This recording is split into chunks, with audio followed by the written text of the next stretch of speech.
ඊළඟ පාඩම කතා කරමු. ඒක තමයි වෙළඳපොළ ක්‍රියාවලියට ආණ්ඩුවේ මැදිහත් වීම. මොකද්ද මේ ආණ්ඩුවේ මැදිහත් වීම කියන්නේ? සාමාන්‍ය වෙළඳපොළ තුලට ආණ්ඩුව මැදිහත් වෙනවා. මේ හින්දා මොකද්ද වෙන්නේ? ආර්ථික කාර්යක්ෂමතාවයට හා සමාජ සුබසාධනයට බලපෑම් ඇති වෙනවා. ඒ කියන්නේ වෙළඳපොළ තුලට ගවර්න්මන්ට් එක කියන්නේ මැදිහත් වෙන ආකාර කිහිපයක් තියෙනවා. ඒ කියන්නේ එක්කෝ මිල පාලනයකින් යුතුව ගවර්න්මන්ට් එක ඒ කියන්නේ වෙළඳපොළට මැදිහත් වෙන්න පුළුවන්. ඒ කියන්නේ එක්කෝ අවම මිලක් දානවා, උපරිම මිලක් දානවා. නැත්තම් බදු පනවන්න පුළුවන්, සහන ආධාර දෙන්න පුළුවන්. ඊට පස්සේ නිෂ්පාදන සලාක කිරීමක් සිදු කරන්න පුළුවන්. ඊට පස්සේ ආනයන තීරබදු පැනවීම වැරි ක්‍රියාමාර්ග රසක් හරහා ගවර්න්මන්ට් එක වෙළඳපොළට මැදිහත් වීමක් සිදු කරනවා.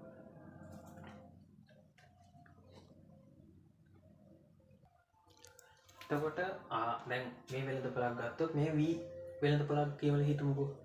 දැන් මේ වී වල සැපයුමක් මේ වී වල ඉල්ලුමක් කියලා දක්වලා තියෙනවා. ඊට පස්සේ දැන් වෙළඳපොළ ඔන්න මේ වෙළඳපොළ තුලට රජය මැදිහත් වෙනවා. ඒ කියන්නේ දැන් අපි කතා කරන්නේ අවම මිල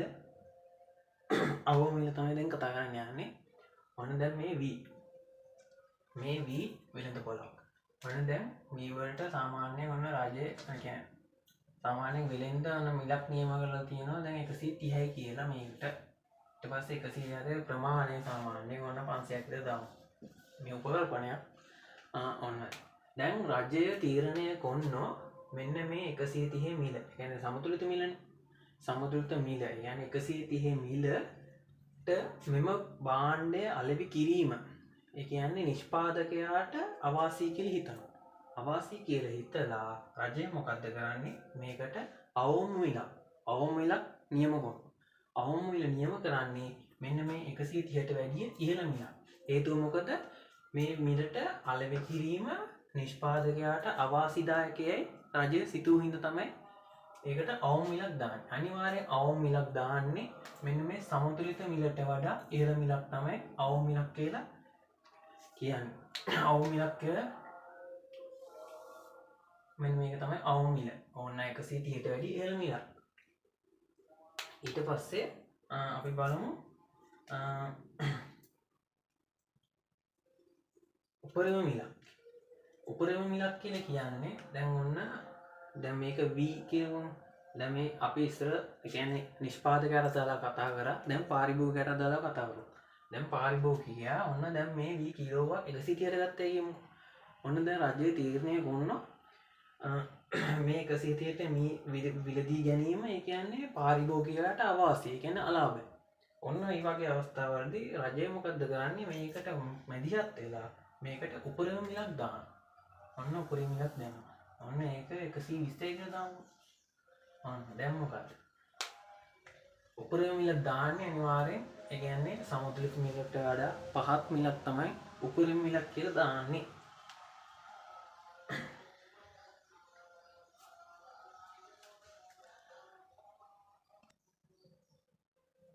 දැන් මේ වගේ අවස්ථාවක රජය මැදිහත් වීම නිසා දැන් ගමු තරඟකාරී වෙළඳපොළක් ගමුකෝ. තරඟකාරී වෙළඳපොළක අලෙවි වෙන එක්තරා භාණ්ඩයකට ඒ කියන්නේ සමතුලිත මිලට වඩා අඩු මිලක් උපරිම මිලක් ලෙස දැන් මේ සමතුලිත මිලනේ මෙන්න මේ වගේ අඩු මිලක් උපරිම මිලක් ලෙස නියම කරන නිසා ඒ කියන්නේ ප්‍රතිවිපාක රසක් සිද්ධ වෙන්න පුළුවන්. ගමු එක ප්‍රතිවිපාකයක් කියලා ඒ කියන්නේ වෙළඳපොළ තුල අධි ඉල්ලුමක් හට ගන්න පුළුවන් නේ. දැන් බලන්නකෝ දැන් සමතුලිත මිලට වඩා අඩු මිලක් උපරිම මිලක් ලෙස නම් කරලා තියෙනවා. එතකොට මොකද්ද වෙන්නේ? මෙන්න මෙතන අධි ඉල්ලුමක් හටගෙන තියෙනවා. අන්න ඒකත් ආර්ථික ප්‍රතිවිපාකයක් කියලා නම් කරන්න පුළුවන්.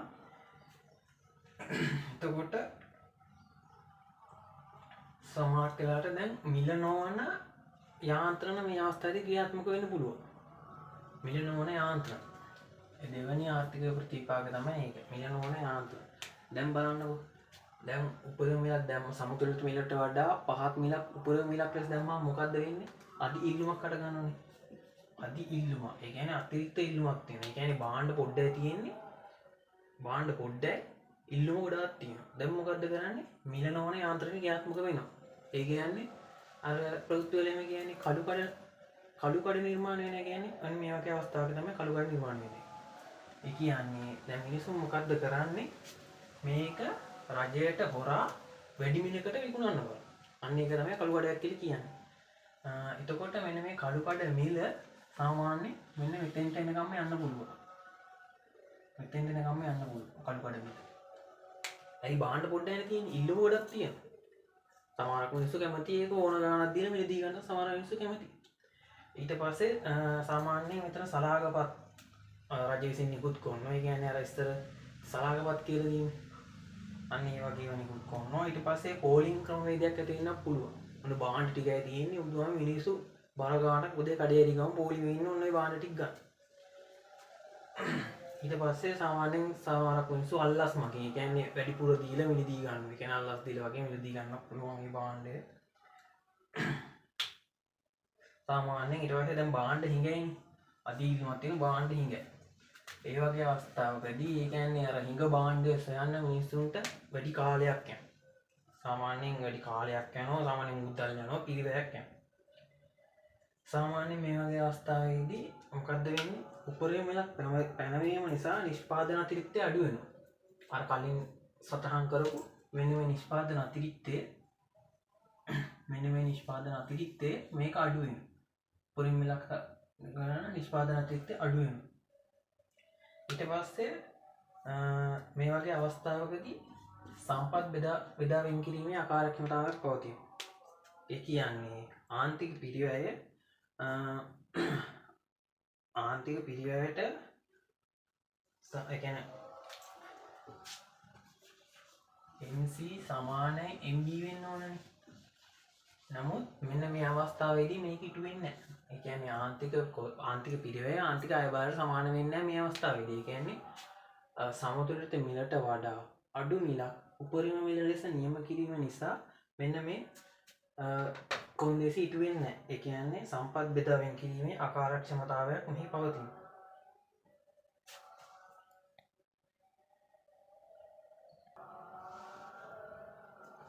දැන් අපි සාමාන්‍යයෙන් උපරිම මිලක් දැම්මහම රජය විසින් දැන් මොකක් හරි මේ වෙළඳපොළක් ගමුකෝ. ඔන්න දැන් මේක පොල් වෙළඳපොළක් කියලා ගමුකෝ. ඔන්න මේ වෙළඳපොළට රජය මැදිහත් වෙලා මේකට උපරිම මිලක් දානවා. උපරිම මිලක් දැම්මහම ඒ කියන්නේ ආර්ථික අතිරික්තයට මොකද වෙන්නේ? එතකොට ආර්ථික අතිරික්තය කියන්නේ පාරිභෝගික අතිරික්තය, නිෂ්පාදන අතිරික්තය එකතුවනේ. අන්න ඒවට මොකද්ද වෙන්නේ? එතකොට අහිමි වෙන සුබ සාධනය කොහොමද කියලා ඒක සාමාන්‍ය අපි ගණනය කිරීමක් කරන්නේ නැතුව සාමාන්‍යයෙන් මේකට A B C D වගේ දාලා අපි ඒකට මොකද්ද වෙන්නේ කියලා බලමු.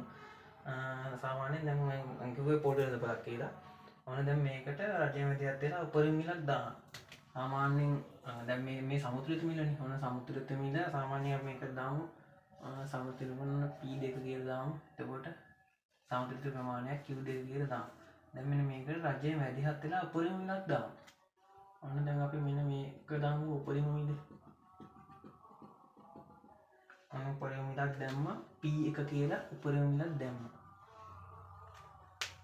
දැන් මොකද්ද වෙන්නේ? උපරිම මිලක් දැම්මහම ඔන්න ඒ මිලට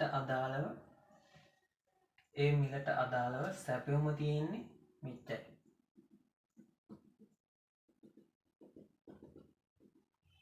ඒ මිලට අදාළව ඉල්ලුම තියෙන ගොඩක්. දැන් අපි මේක Q1 කියලා දාගමු. මේක Q2 කියලා දාගමු. මේ මිල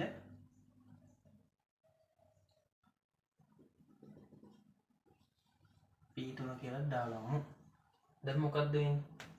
දැන් මම ඉස්සර කිව්වා මේ වගේ මේ තියෙන උපරිම මිල. මේ වගේ උපරිම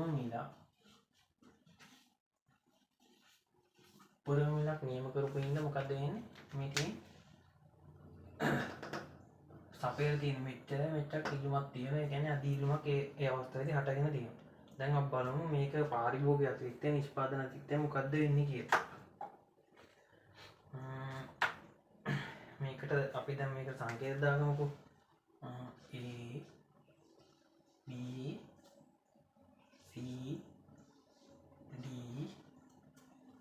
මේකට E F.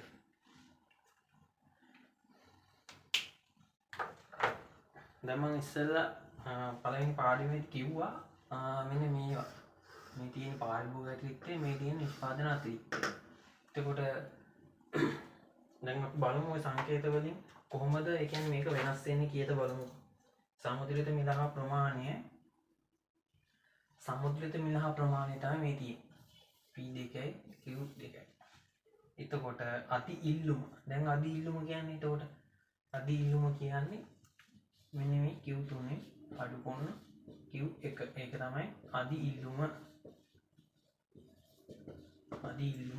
ඊට පස්සේ උපරිම කළු කඩ මිල කියලා කියන්නේ මම ඉස්සෙල්ලා කිව්වා උපරිම කළු කඩ මිල. එතකොට දැන් මේ අවස්ථාවේ තේරෙන්නේ උපරිම කළු කඩ මිල. දැන් විකුණන්න පුළුවන් මෙච්චරයිනේ. ඒ කියන්නේ උපරිම මිලක්නේ. මෙන්න මේ මිලට තමයි. දැන් කළු කඩයක් නිර්මාණය වුණොත් හොරාට රජයට හොරාට උපරිම මිලකට මේක විකුණනවා. එතකොට මෙන්න මේ වගේ P3 වගේ උපරිම කළු කඩ මිලකට යන්න පුළුවන්. කළු කඩ මිල පරාසය ගත්තොත් එතකොට මෙන්න මේ P3 P1 අතර මිල මෙන්න මේ මිල අතර ඕන ප්‍රමාණයක් කළු කඩ මිල ලෙස නිර්මාණය වෙන්න පුළුවන්. එතකොට බලමුකෝ දැන් අපි සමුද්‍රිතයට ඒ කියන්නේ උපරිම මිලක් දාන්න කලින් සමුද්‍රිත අවස්ථාවේ තිබ්බ පාරිභෝගික අතිරික්තය බලමුකෝ. මම මේක වගුවක් ඇඳලා පෙන්නන්නම් සාමාන්‍යයෙන්. මම මේ වගේ වගුවක් ගහගත්තා. ඒ කියන්නේ සාමාන්‍ය එකම තැනකට ගත්තාම මේක තේරුම් ගන්න ලේසි. ඒ කියන්නේ උපරිම මිලට පෙර උපරිම මිලට පසු ඒ කියන්නේ මේ දෙක අතර තියෙන වෙනස. දැන් බලමු මේ කෙටියෙන් ලිව්වේ මේ පාරිභෝගික අතිරික්තය මේ නිෂ්පාදන අතිරික්තය මේ තමයි සමස්ත සුබ සාධනය. එතකොට දැන් බලමු උපරිම මිලට පෙර බලමු අපි පාරිභෝගික අතිරික්තය. උපරිම මිලට පෙර කියන්නේ මෙන්න මේකනේ උපරිම මිල. උපරිම මිලට පෙර කියන්නේ මෙන්න මේක. එතකොට මම කියවනේ පාරිභෝගික අතිරික්තය කියන්නේ මේ ත්‍රිකෝණය කියලා. එතකොට DCE කියලා අපි ලියාගමු. D ධන C ධන E කියලා ලියාගමු. ඊට පස්සේ උපරිම මිලට පෙර ඒ කියන්නේ පාරිභෝගික අතිරික්තයෙන් දැන් නිෂ්පාදන අතිරික්තය හොයාගන්න. ඒ කියන්නේ නිෂ්පාදන අතිරික්තය කියන්නේ මෙන්න මේ කොටස. ඒ කියන්නේ BFA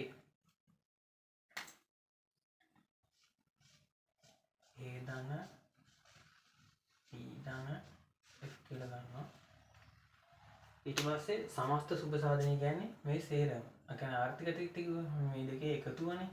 ඒ කියන්නේ A ධන B ධන C ධන D ධන E ධන F කියලා ලියා ගන්න පුළුවන්. එතකොට දැන් බලමු උපරිම මිලක් දැම්මහම මොකද්ද වෙන්නේ? උපරිම මිලක් දැම්මහම මෙන්න මේක.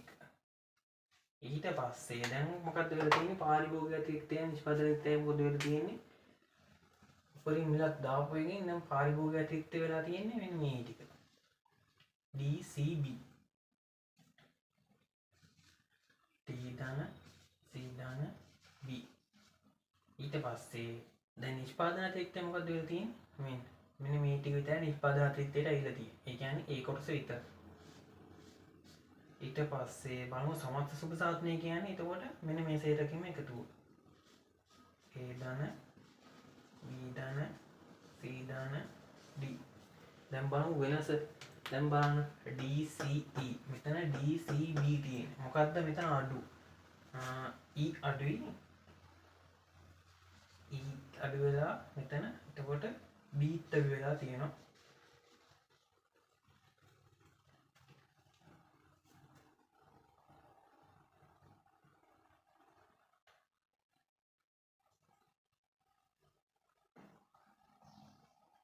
මෙතනින් E අඩු වෙලා තියෙනවා. මෙතනින් B අඩු වෙලා තියෙනවා. DC පොදුනේ. ඒක තමයි E ධන B කියලා ලිව්වේ.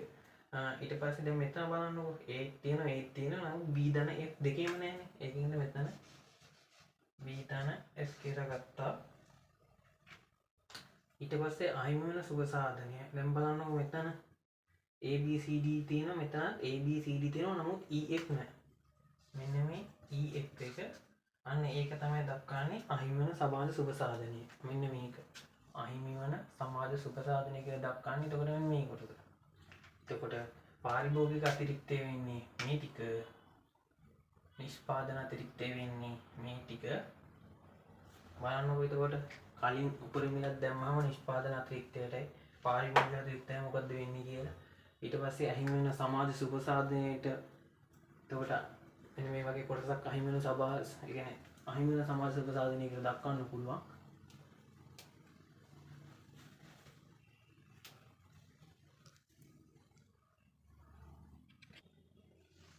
දැන් ඉස්සෙල්ලා අපි උපරිම මිල කතා කරා. දැන් අවම මිලක් දැම්මම මොකද්ද වෙන්නේ කියලා බලමු. දැන් අවම මිලක් කියන්නේ එක්ක සමුද්‍රිත මිලට වඩා ඉහළ මිලක් නෙදාන්නේ. ඔන්න දැන් අවම මිලක් දාලා බලමු. ඔන්න මේ ගාන අපි අවම මිලක් දැම්මා.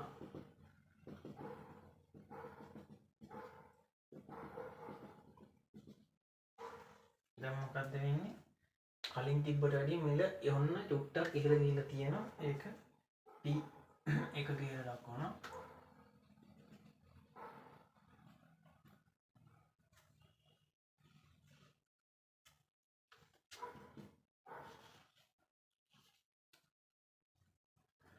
මේක කිව්වද කියලා දක්වනවා.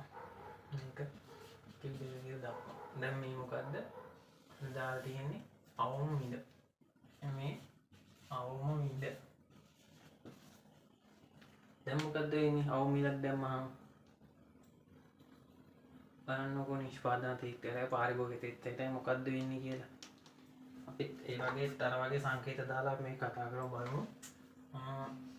A B C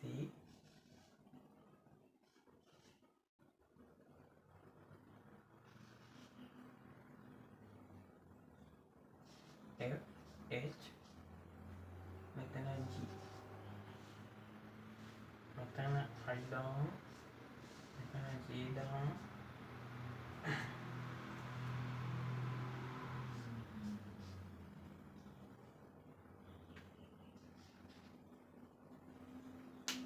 A B C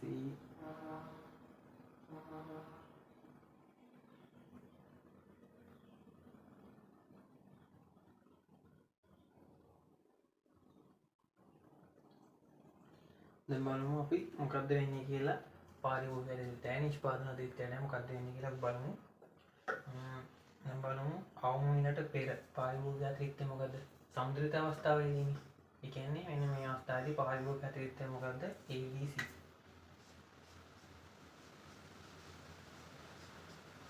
නිෂ්පාදන අතිරික්තය මෙන්න මේකනේ. එතකොට F ධන F ධන H ධන G F ධන H ධන G. එතකොට මෙතන සමස්ත සුභ සාධනය තමයි. එතකොට මේ සේරුව A ධන B ධන C ධන F ධන H ධන G. ඊට පස්සේ ඔන්න දැන් අවම මිලක් දැම්මා. ඔන්න දැන් රජය අවම මිලක් නියම කරා. දැන් මොකද්ද වෙන්නේ? පාරිභෝගික අතිරික්තය මොකද්ද වෙන්නේ? ඔන්න අවම මිලක් රජය දැම්මා. දැන් පාරිභෝගික අතිරික්තය මෙන්න. මොකද්ද වෙලා තියෙන්නේ? අඩු වෙලා තියෙන්නේ. එතකොට පාරිභෝගික අතිරික්තය දැන් A විතරයි. ඊට පස්සේ නිෂ්පාදන අතිරික්තයට මොකද්ද වෙලා තියෙන්නේ? ඔන්න නිෂ්පාදන අතිරික්තය මෙන්න. නිෂ්පාදන අතිරික්තය BFG.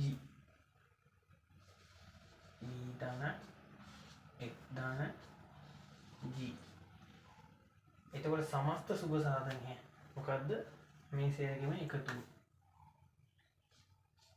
A ධන B ධන F ධන G. දැන් බලමු වෙනස මොකද්ද මේ දෙකේ වෙනස වෙලා තියෙන්නේ කියලා. බලන්නකෝ දැන් A දෙකම තියෙනවානේ. අඩු වෙන නැත්තේ B. B නේද? ඍණ B ඍණ C. ඊට පස්සේ දැන් මෙතන බලන්නකෝ F දෙකටම පොදුයි G දෙකටම පොදුයි.